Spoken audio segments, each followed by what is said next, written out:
شروع اللہ کے نام سے جو بڑا مہربان نہایت رحم والا ہے۔ بکھیرنے والیوں کی قسم جو اڑ کر بکھیر دیتی ہے، پھر پانی کا بوجھ اٹھاتی ہے، پھر آہستہ آہستہ چلتی ہیں، پھر چیزیں تقسیم کرتی ہیں کہ جس چیز کا تم سے وعدہ کیا جاتا ہے وہ سچا ہے، اور انصاف کا دن ضرور واقع ہوگا۔ اور آسمان کی قسم جس نے رستے ہیں کہ اے اہل مکہ تم ایک متناقض بات میں پڑے ہوئے ہو، اس سے وہی پھرتا ہے جو اللہ کی طرف سے پھیرا جائے۔ اٹکل دوڑانے والے ہلاک ہوں جو بے خبری میں بھولے ہوئے ہیں، پوچھتے ہیں کہ جزا کا دن کب ہوگا۔ اس دن ہوگا جب ان کو آگ میں عذاب دیا جائے گا۔ اب اپنی شرارت کا مزہ چکھو، یہ وہی ہے جس کے لیے تم جلدی مچایا کرتے تھے۔ بے شک پرہیزگار بہشتوں اور چشموں میں عیش کر رہے ہوں گے، اور جو نعمتیں ان کا پروردگار انہیں دیتا ہوگا ان کو لے رہے ہوں گے۔ بے شک وہ اس سے پہلے نیکیاں کرتے تھے، رات کے تھوڑے سے حصے میں سوتے تھے، اور اوقات سحر میں بخشش مانگا کرتے تھے، اور ان کے مال میں مانگنے والے اور نہ مانگنے والے دونوں کا حق ہوتا ہے۔ اور یقین کرنے والوں کے لیے زمین میں بہت سی نشانیاں ہیں، اور خود تمہارے نفوس ہیں، تو کیا تم دیکھتے نہیں؟ اور تمہارا رزق اور جس چیز کا تم سے وعدہ کیا جاتا ہے آسمان میں ہے، تو آسمان اور زمین کے مالک کی قسم یہ اسی طرح قابل یقین ہے جس طرح تم بات کرتے ہو۔ بھلا تمہارے پاس ابراہیم کے معزز مہمانوں کی خبر پہنچی ہے؟ جب وہ ان کے پاس آئے تو سلام کہا، انہوں نے بھی جواب میں سلام کہا۔ دیکھا تو ایسے لوگ کہ نہ جان نہ پہچان، تو اپنے گھر جا کر ایک بھنا ہوا موٹا بچڑا لائے اور کھانے کے لیے ان کے آگے رکھ دیا۔ کہنے لگے کہ آپ تناول کیوں نہیں کرتے؟ اور دل میں ان سے خوف معلوم کیا۔ انہوں نے کہا کہ خوف نہ کیجیے، اور ان کو ایک دانشمند لڑکے کی بشارت بھی سنائی۔ تو ابراہیم کی بیوی چلاتی آئیں اور اپنا منہ پیٹ کر کہنے لگی کہ اے ہے، ایک تو بڑھیا اور دوسرے بانج۔ انہوں نے کہا ہاں، تمہارے پروردگار نے یوں ہی فرمایا ہے، وہ بے شک صاحب حکمت اور خبردار ہے۔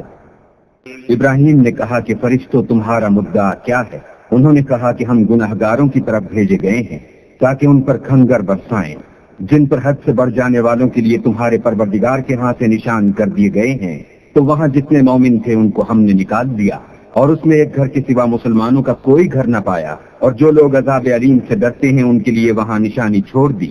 اور موسیٰ کے حال میں بھی نشانی ہے، جب ہم نے ان کو فرعون کی طرف کھلا ہوا معجزہ دے کر بھیجا، تو اس نے اپنی قوت کے گھمنڈ پر منہ موڑ لیا اور کہنے لگا یہ تو جادوگر ہے یا دیوانہ۔ تو ہم نے اس کو اور اس کے لشکروں کو پکڑ لیا اور ان کو دریا میں پھینک دیا، اور وہ کام ہی قابل ملامت کرتا تھا۔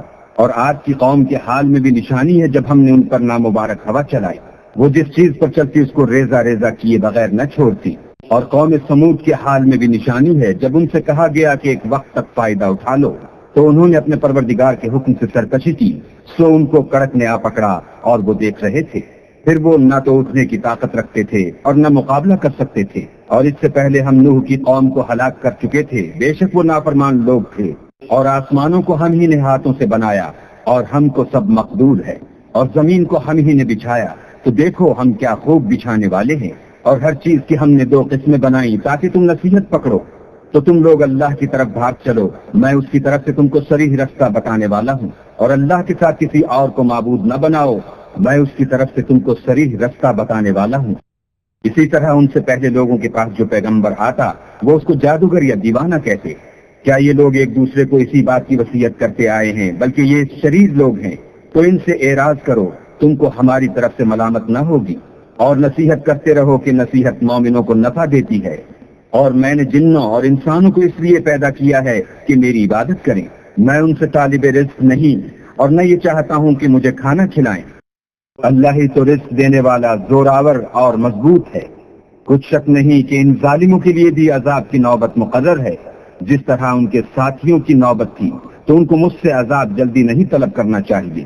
جس دن کا ان کافروں سے وعدہ کیا جاتا ہے اس سے ان کے لیے خرابی ہے،